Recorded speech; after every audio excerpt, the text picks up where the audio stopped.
Então, a respeito do câncer de mama, também, a gente tem que ter muito cuidado, tanto no câncer de mama como no câncer de colo de útero, o que eu trago para vocês é que ele é um câncer muito comum entre as mulheres no Brasil, e a maior incidência está nas regiões sul e sudeste. E este câncer também está associado à ideia de sofrimento e morte, porque muitas mulheres, às vezes, elas descobrem que estão com câncer e elas passam por uma transformação muito grande, e isso abala muito elas, a questão emocional, principalmente porque esse câncer, ele influencia na feminilidade e na sexualidade da mulher, porque algumas mulheres, inclusive, elas têm que tirar o seio, e isso, emocionalmente, para a mulher, é muito difícil, né? Então, isso pode, sim, ocorrer. 25%, só que ele é um câncer que tem tratamento, e 25% dos casos é de neoplasia maligna. E essa maior incidência, ela está após os 35 anos e especialmente após os 50 anos. O quanto que nós temos que ter cuidado e estar sempre fazendo a prevenção, o exame preventivo, né, do câncer de mama. E os principais fatores de risco do câncer de mama ser do sexo feminino, né, a idade que eu já comentei, após os 35 anos, especificamente aos 50, o início da menstruação muito cedo, antes dos 11 anos, o que é uma preocupação, porque hoje tem meninas de 9, 10 anos já menstruando, né? E o final da menopausa ser mais tarde, após os 55, 60 anos, também pode desencadear um câncer de mama, pode ser um fator de risco para o câncer de mama, tá? O uso prolongado de reposição hormonal, a reposição hormonal muitas vezes é necessário, mas essa reposição, ela pode sim vir a causar um câncer de mama, desde o momento, às vezes as meninas começam até fazer uma reposição hormonal para regular a menstruação e começam muito cedo, né? Então a gente tem que ter esses cuidados também. Histórico familiar, mãe, irmã ou filha, né? O pré ou pós-menopausa, único bilateral, né? As lesões prévias na mama, como atipias ou o próprio câncer, os fatores ambientais, alimentação, tabagismo, alcoolismo também são fatores de risco, e a primeira gestação após os 30 anos, isso também é um fator de risco, né? Não é que a mulher após os 30 não pode engravidar, deve engravidar, mas a primeira menstruação após os 30 anos pode ser um fator de risco para o câncer de mama, tá? E as principais alterações são os nódulos, nas mamas ou axilas, que a gente tem que estar fazendo, né, sempre o controle, nós mesmos podemos estar olhando no espelho, o vermelhidão, a descamação, a retração do mamilo, né, quando o mamilo se retrai, e a secreção transparente ou sanguinolenta pelo mamilo, quando o mamilo começa a apresentar alguma secreção, é uma das alterações que a gente tem que ficar atentas. O diagnóstico precoce é um autoexame, que a gente pode fazer em casa, está ali as imagens, né? O exame clínico periódico, através da mamografia, e o tratamento é mediante o estadiamento da doença e os aspectos clínicos da mulher, consistindo em cirurgia, quimioterapia ou radioterapia. Lógico que isso vai depender do tipo de câncer, né, se é maligno ou não, tá? E o câncer do colo do útero, ele é o terceiro tipo de câncer mais comum entre as mulheres brasileiras, e ele pode ser prevenido por uma técnica de rastreamento efetiva e de baixo custo, que possibilita a detecção e tratamento na fase pré-maligna. E esse tipo de câncer, ele tem uma alta chance de cura, quando detectado e tratado precocemente. Por isso que é importante também a mulher fazer os exames preventivos, né? E um dos fatores de risco relacionados ao câncer do colo de útero é as ISTs, as infecções sexualmente transmissíveis, né? Aqui eu trago, por exemplo, o HPV, o que é o vírus do papiloma humano, que hoje tem vacina para as mulheres, né? Já começa por volta ali dos 13, 14 anos a tomar essa vacina, e o herpes vírus simples, né? Que também pode ocorrer esse fator de risco para o câncer de colo do útero, né? E os sintomas que a gente percebe é o sangramento vaginal anormal, o sangramento após relações sexuais, dor durante a relação, a secreção vaginal fétida, dor pélvica, anemia e a perda de apetite ou do peso. Então, a gente tem que ficar muito atenta a esses sintomas, tá? E a prevenção do câncer de colo de útero é o exame Papa Nicolau, tá? Que é um exame ginecológico com bico de pato, né? Que o médico colhe e depois vai para o laboratório. Então, esse exame é necessário fazer anualmente, né? Toda mulher deve fazer tanto a mamografia após os 40 anos, como o exame preventivo. O exame preventivo, ele é recomendado após o primeiro ato sexual da mulher. Então, não tem idade, tá? Ele é recomendado após o primeiro ato.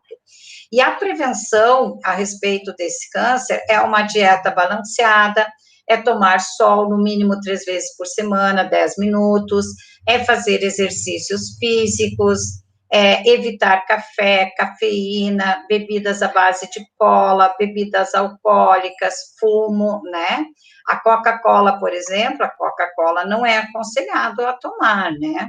Tem muita gente que ainda ingere Coca-Cola, mas a Coca-Cola, ela não faz mal não é um fator de risco somente para o colo de útero, inclusive para questões do intestino também, né? E, como eu falei nas ISTs antes, eu trouxe para vocês uma curiosidade, porque a IST, ela também é uma doença que está muito comum nas mulheres, né, tanto adultas como idosas.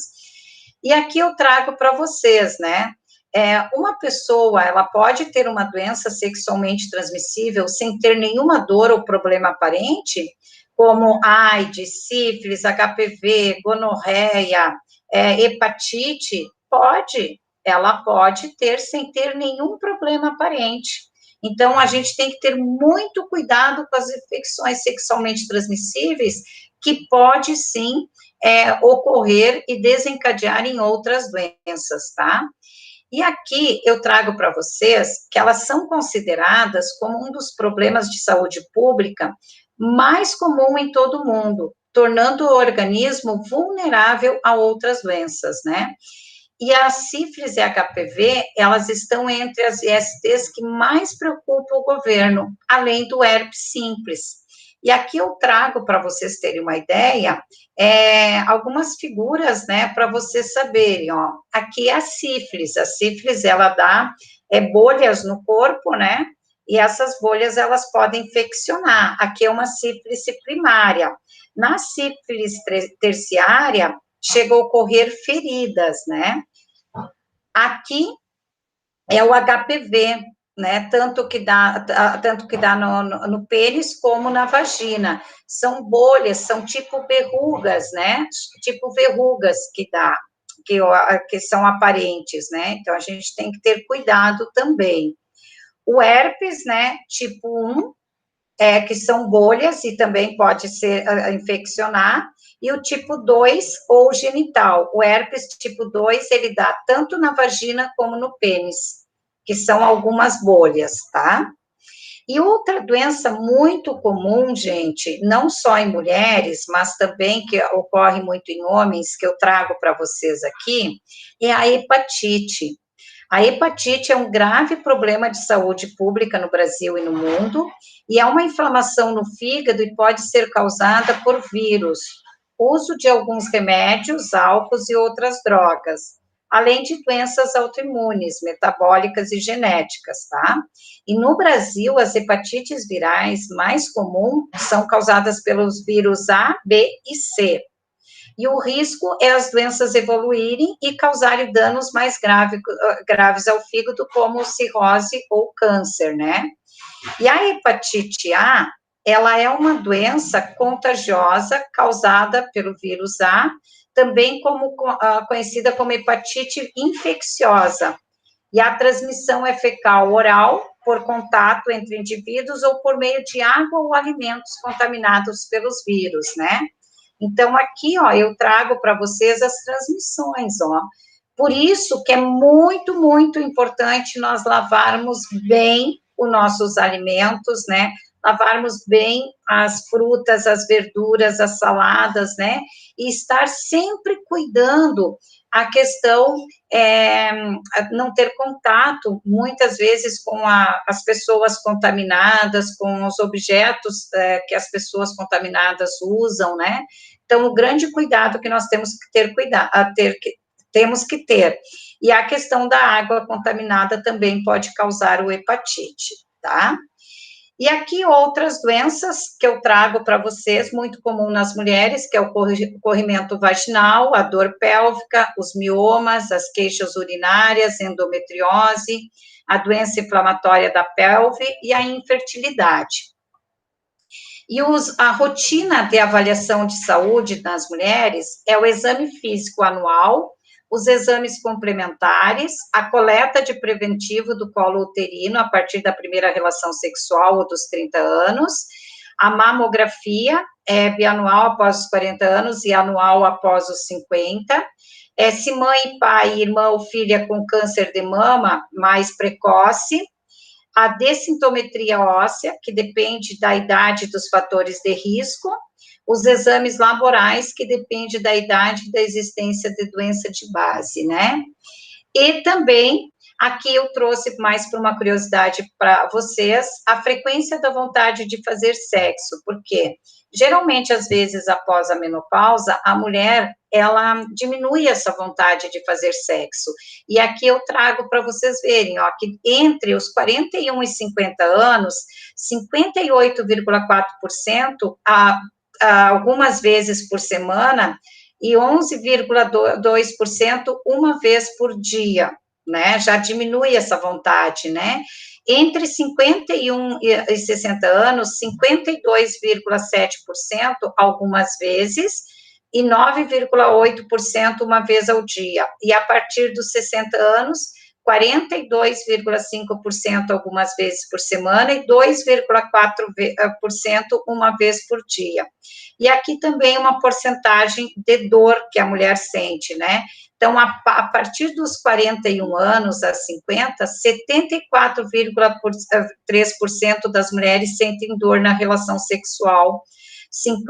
A partir dos 51 anos de idade, 81,8% sente dor, né? E mais que 60 anos, 70,7% sente dor na relação sexual. Então, o quanto que a gente tem que ter cuidado, tá bom, pessoal? Então, agora eu convido vocês para nós voltarmos lá para o Whats e fazer a discussão sobre isso, tá ok? Sobre essas doenças. Vamos lá? Aguardo vocês.